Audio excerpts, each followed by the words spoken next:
Okay, working on the timing, and it's checks and balances time. So it's really hot out here too. My goodness, we skipped spring here in Kentucky. It just goes from winter and rains for a few weeks, and now we're in the dead heat of summer.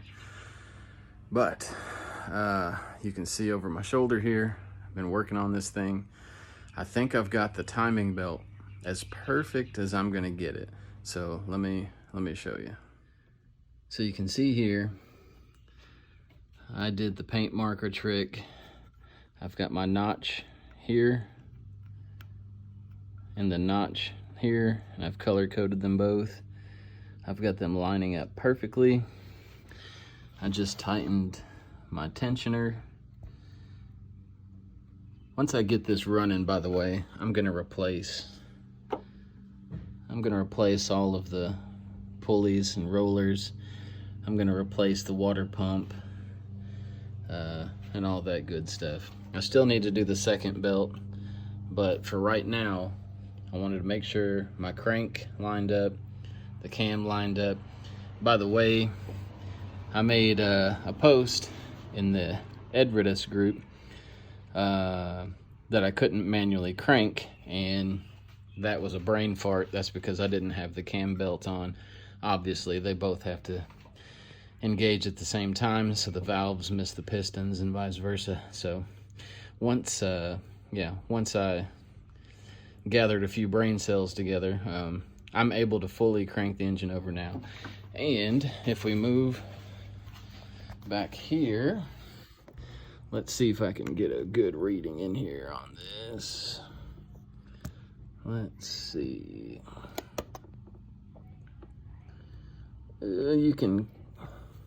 You can see the notch in the back. Let me see if I can zoom in on that. You can barely see it.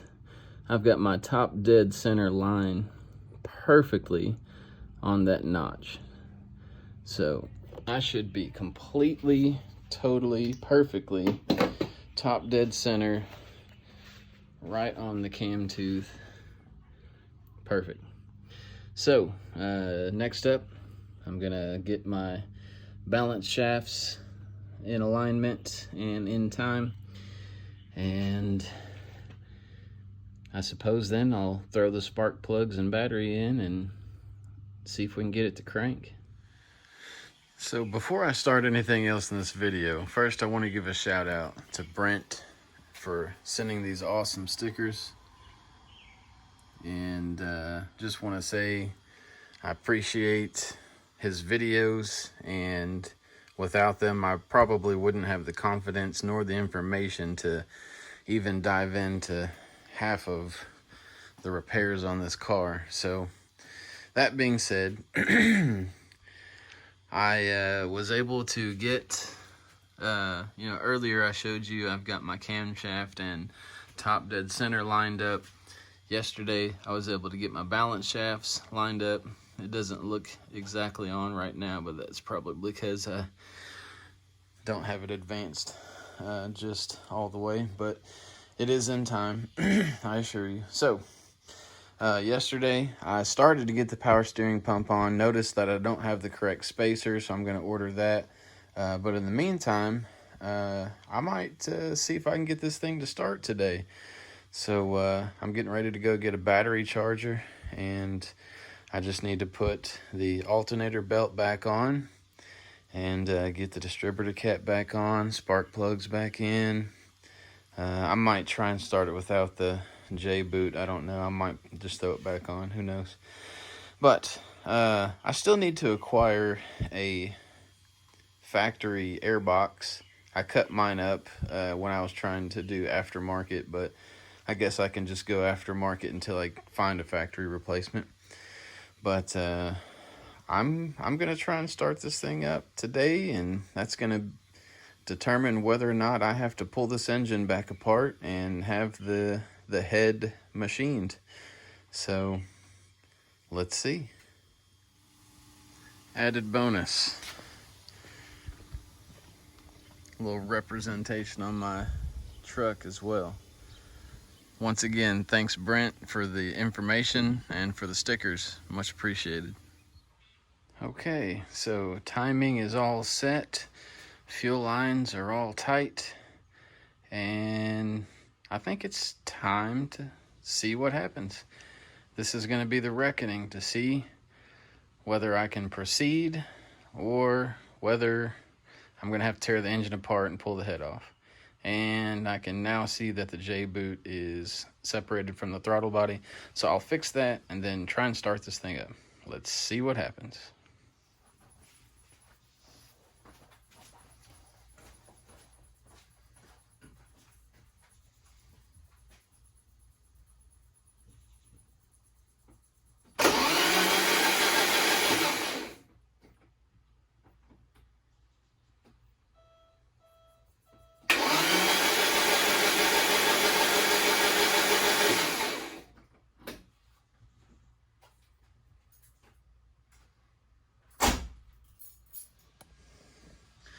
Well, there's good news and there's bad news. Bad news is, as you could hear, still the hollow turning over sound. Sounds like I'm gonna have to pull the head. Although the belts are on and in time, the valves may have just been destroyed when I did not put the cam tower on correctly.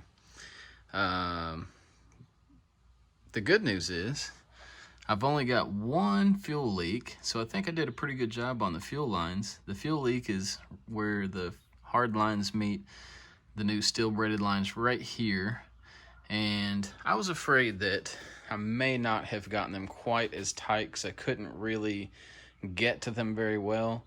So I'm gonna have to undo both of them and climb underneath and tighten those up. Tried to do it from up above. Thought that I got them good enough, but obviously I did not. So I'm gonna have to climb below to a space that I do not like to be, because if these jack stands gave way, I'd be a goner. So anywho, I'm gonna have to pull this whole engine apart.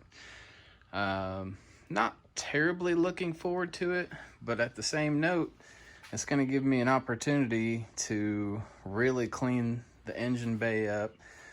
When I have everything pulled out, I'm planning on cleaning up the motor mount. I'm going to try and use something to clean the balance shaft cover. The block itself, I'm going to try to see what I can do, even though you don't see a whole lot of it once all this is on. I'm going to have the machine shop steam clean the head and have it surfaced and get the bent valves replaced. Gonna get everything cleaned up. In the meantime, while I'm doing this, I'm gonna go ahead and knock out a few more things.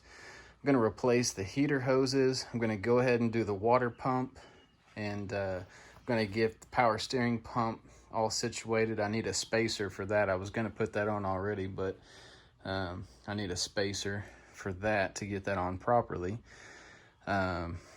So that's what's going to have to happen. So backstory, how I think I may have bent the valves. Engine was actually running great. A couple of years ago, drove it through the summer. It was running fantastic. And I had a leak over here on the bottom side of the cam tower. Wasn't enough to really do much of anything. It was just weeping a little bit. It was aggravating. I wanted the engine to be sound and leak-free. So I said, you know what? I'll just replace that gasket. Well, when I put everything back together, I put the engine at top dead center and then put the cam tower on and tightened it down. Come to find out, I should have cranked about a half a stroke back so that none of the pistons were on top of their stroke, then tightened the cam tower down, then brought it back to top dead center and get the timing straightened out. So I did not do that. I tightened it down, first cylinder at top dead, so probably just cranked those valves down right on top of the cylinder.